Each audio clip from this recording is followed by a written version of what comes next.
Welcome to BRP blogs 999. ఈరోజు మనం 4 ఎకరాల డ్రాగన్ తోటకి ట్రెల్లిస్ సిస్టమ్ అంటాము. ఆ ట్రెల్లిస్ సిస్టమ్ అరేంజ్ చేయడానికైతే లేబర్ కాంట్రాక్ట్ తీసుకున్నాము.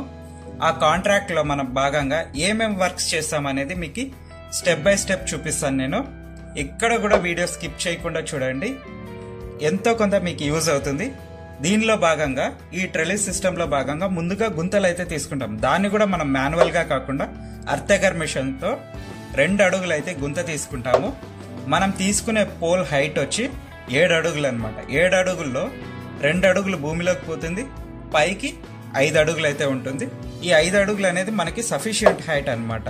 ఎక్కువ హైట్ కూడా మనం తీసుకోము. ఇక్కడ నించుతున్న ఎరువు వచ్చేసి కోడి మరియు గొర్రెల పెంట అనమాట.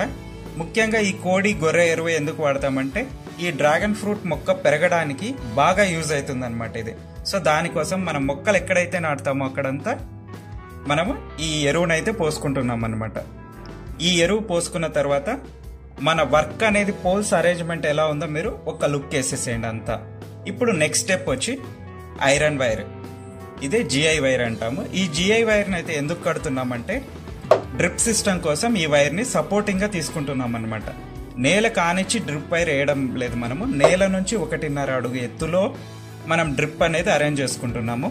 అదే అంత హైట్ లో ఎందుకు చేస్తున్నామంటే వాటర్ అనేది ఎప్పుడైనా కూడా ఫ్యూచర్ లో మట్టి పడి డ్రిప్పర్ల మీద రాకోకుండా మొక్క పెరక్కోకుండా చేస్తుంది. కాబట్టి అలాంటి ఇబ్బందుల నుంచి రెడ్యూస్ చేయడానికి మనము ఈ డ్రిప్పర్ ని 1.5 అడుగు హైట్ లో వేస్తున్నాం అనమాట. పోల్ టు పోల్ డిస్టెన్స్ వచ్చి 7 ఫీట్ ఉంది. ఈ మధ్యలో గ్యాప్ ట్రాక్టర్ పోయింది కదా, అది 10 ఫీట్ ఉంది అనమాట. ఇప్పుడు ఇది ఈ రోప్ మెషిన్ అంటారు. ఇది మాన్యువల్ గా ఆ వైర్ ని ఫిట్ చేయడం కన్నా ఈ రోప్ మెషిన్ తో చేస్తే ఏమైతుందంటే ఎక్కువ లైఫ్ స్పాన్ అనేది పెరుగుతుంది. రేపు ఫ్రూటింగ్ స్టార్ట్ అయినప్పుడు ఎక్కువ ఫ్రూట్స్ వచ్చి ఆ వైర్ అనేది నగ్గి విరిగిపోకోకుండా ఉండడానికి ఇది యూజ్ అవుతుంది అనమాట. ఈ యాంగ్లర్స్ కూడా మనమే తయారు చేసి సప్లై చేస్తాము. మన టోటల్ వర్క్ ఫినిషింగ్ అయితే ఇలా ఉందన్నమాట. చూడండి, స్టే గార్డ్స్ కూడా అరేంజ్ చేస్తాం మనమే.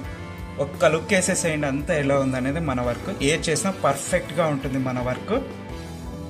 నెక్స్ట్ స్టెప్ వచ్చి ఇప్పుడు మొక్కలు నాటుకోవడం. ఈ మొక్కలు నాటుకోవడానికి ముందుగా మనం ఎక్కడెక్కడ నాటుతామో అక్కడంతా మొక్కలు పెట్టేసుకుంటాము. చేత్తో అలా కొంచెం లోడేసి మొక్క పెట్టేస్తాము. అంతే, ఈజీనే అనమాట. మొక్క దగ్గరే కరెక్ట్ గా నీళ్లు పడేలాగా మనము ఈ డ్రిప్పర్స్ అనేటివి అరేంజ్ చేస్తాం. చూడండి, ఇలా చేయడం వల్ల ఏమైతుందంటే వాటర్ కూడా వేస్టేజ్ అవ్వదు, మొక్క పెరుగుదల కూడా బాగా జరుగుతుంది అనమాట. సో తప్పనిసరిగా అందరూ ఈ వీడియోని అయితే మీ ఫ్రెండ్స్ అండ్ ఫ్యామిలీ మెంబర్స్ కి షేర్ చేయండి. పొలాలకి లేదా ఖాళీ స్థలాలకి మీరు ఫెన్సింగ్ కానీ ఇలాంటి ట్రెలిస్ సిస్టమ్ కానీ చేసుకోవాలనుకున్న వాళ్ళు భాస్కర్ ఫెన్సింగ్ ఇండస్ట్రీ వారి ఫోన్ నెంబర్ పైన ఇస్తున్నాము. తప్పకుండా కాంటాక్ట్ అవ్వండి. ఈ వీడియో నచ్చితే లైక్ చేసి షేర్ చేసి సబ్స్క్రైబ్ చేయండి. వీలైతే కామెంట్ కూడా